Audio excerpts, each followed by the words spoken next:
Magluluto tayo ng miswa na may hipon, patula, at saka may kasamang itlog. So, ayan o. So, akala mo para siyang may sardinas kasi yung kulay niya is kulay orange. So, ngayon is nag-iisa lang tayo dito sa bahay. So, nagsaing ako. Ayan. Nagsaing ako. Tapos, mayroon pa akong hipon. Ayan. Binili ko ng nakaraan. And then, mayroon akong patula. Ayan. So, binili ko din to ng nakaraang araw. So, 2 peraso to. Pero, maliliit lang naman. Binabalot ko siya sa papel. Bago ko siya ilagay sa ref. Kasi nga, para tumagal-tagal. Yung aking lulutuin ngayon, patula na may miswa. Tapos, lalagyan ko siya ng hipon. Tapos, iyan. Maglalagay ako ng kamatis, sibuyas, bawang, tapos luya. Tapos, mayroon akong Knorr chicken. May paminta. Tapos, maglalagay ako ng seasoning. Tapos, maglalagay tayo ng konting patis. So, yan. So, nakita ko lang to. So, gagawin ko. Syempre, alam nyo na, hindi ako marunong talaga magluto. Kaya, nanonood muna ako. Tapos, kailangan maluto ko siya kaagad. Kasi pag hindi, baka makalimutan ko. So, ayan yung aking ingredients. So, ayan, di pa tayo natapos maghiwa ng ingredients natin na pati yung kamay ko nahiwa ko. Nag-slide yung kutsilyo. So, wala na pala akong band-aid dito kasi dinala ko pala lahat yung band-aid ko doon sa probinsya pag uwi ko. So, ayan, magtitip na lang tayo. Ayan, maliit lang naman pero medyo mahapdi. Ayan, kulang pa yung ingredients ko. Gustong sumama ng kamay ko. So, ayan, okay na ulit. So, ito na yung ating ingredients. So, nahiwa ko na. Pero nahiwa ko din yung kamay ko. So, nagkasugat ako. So, kita nyo to. So, ayan. Ito yung ano ba tawag? Luya, sibuyas, tsaka bawang. So, wala talagang kamatis dun sa original na recipe. Pero, nilagyan ko na lang. Tapos, ito yung Knorr. Natunaw ko na sa mainit na tubig, tapos miswa, tapos itong patola, tapos itong isang itlog, tapos ito, nakaready na yung sabaw. Ito na yung gagamitin kong paminta mamaya, tapos ito naman yung konting fish oil. So, ayan, magluluto na tayo kasi gutom na ako kahit ako lang tao dito sa bahay. Kailangan ko din kumain. So, dito ako magluluto sa malaking kawali. Yan. So, para mahalo ko ba siya ng maigi. Kasi, pag sa maliit, hindi ko siya mahalo. Alam mo naman, patsambahan lang yung ulam natin ngayon, pero pwede na to. So, ito, mainit na. Maglalagay lang ako dito ng, yan, konti lang yan. Konting mantika. And then, uunahin ko gisa yung ating bawang. Ay, hindi pala bawang, luya pala. So, ayan, sabi ko sa inyo. So, ayan, konting gisa-gisa lang. Tapos, sunod-sunod ko na yan mamaya, sibuyas, bawang, kamatis. So, ayun. So, ayan, nailagay na natin yung ating sibuyas at luya. So, ilalagay ko na din itong ating bawang. Sakit ng kamay ko kasi nahiwa. So, ayan. Kasi pag bawang kasi yung inuna ko gisa, sigurado masusunog talaga siya. So, ayan na. Uy, mabango siya. Mas mabango pala talaga pag naggisa ka. May kasamang luya. So, hindi lang naman pang tinola pala tong luya.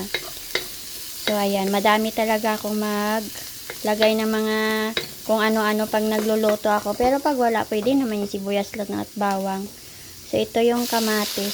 Yan. Magsama-sama na lang kayo dyan hanggang sa final destination nyo mamaya. So, ayan. So, ilalagay na natin yung ating hipon. So, ayan. Kasama na yung ulo ng hipon dyan. Di ko na tinanggal. So, sayang naman kasi pampalasa din yan ang ulo ng hipon. Santayin lang natin mag-orange yung kulay niya bago natin siya lagyan ng sabaw. Uy, may bago na naman tayong na-share na luto na another patsambahan menu. So, ito yon. So, dito maglalagay na ako ng konting paminta. Ayan. And then, konting patis. Ayan. So, hindi na ako mamaya maglagay siguro ng ibang seasoning. So, konti lang na patis. Pampalasa lang din daw itong patis na to. So, ayan. Nasa sa inyo yan kung maglagay kayo o hindi. Pero sa akin nilagyan ko para may bago na naman tayong twist. Hindi talaga ako pala gamit ng patis. So, minsan lang. Minsan lang talaga, depende sa niluluto natin. So, ayan, medyo nag-color orange na yung ating hipon. So, pwede ko nang ilagay dito yung aking sabaw na nilagyan ko ng nor. So, ito medyo mainit to. Tinuna ko na kasi yung nor dito. So, yung nor natin, nilagay na natin dyan. Ayan. Tapos, syempre, dadagdagan natin ng konti pang sabaw para mamaya sa miswa natin. Hihigupin kasi ito ng miswa. So, dagdagan natin ng isa pang baso. Ang amoy. Ang sarap ng amoy niya pala. So, ito na yung ating hipon. So, pwede nang ilagay itong ating miswa. Kasi kumulo na siya eh. So, ito lang yung ating miswa. Tingnan natin kung hihigupin niya tong sabaw. Ayan. Ayan. Pagkatapos nito, siguro mga 2 or 3 minutes lang, ilalagay ko na tong ating isang pirasong itlog na binati na para pampadagdag lasa. So, ayan. Uy, first time ko magluto ng hipon na may miswa, tapos may patula, tapos may itlog. So, dati nasanay lang ako yung patula, tapos giniling. Yun lang yung alam ko talaga. So, hindi ko alam na pwede pala tong hipon. So, ito na. Ito na. Ang sarap na ng sabaw niya. Pampalasa talaga pala yung yung pesto. So, ayan. Lalagayan natin ng isang itlog. Ayan. Isa lang yan. Para hindi naman masyadong OA. Ayan. So, ayan ako nakikita nyo. Wow. Parang first time ko din nagluto nito eh. First time ko talagang magluto ng hipon sa patula. Tapos may itlog pa. So, ayan. Ang laki na talaga ngayon ng ng pinagbago ng mga mino-mino. Ang dami ng twist. So, yan, hihinaan ko na yung apoy dahil maglalagay na tayo ng patula.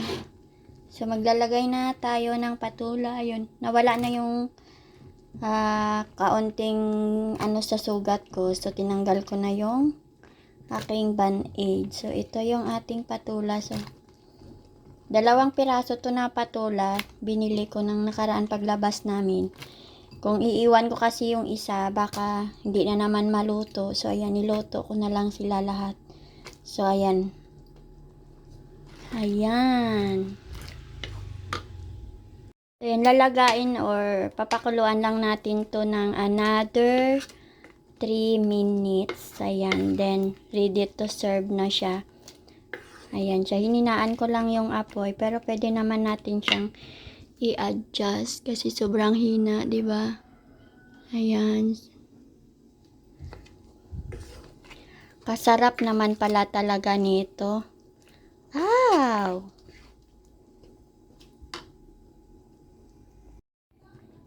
Ready to serve na yung ating miswa with patola and shrimp. Ayan siya. Sobrang sarap nito. Kakain na tayo. Ayan.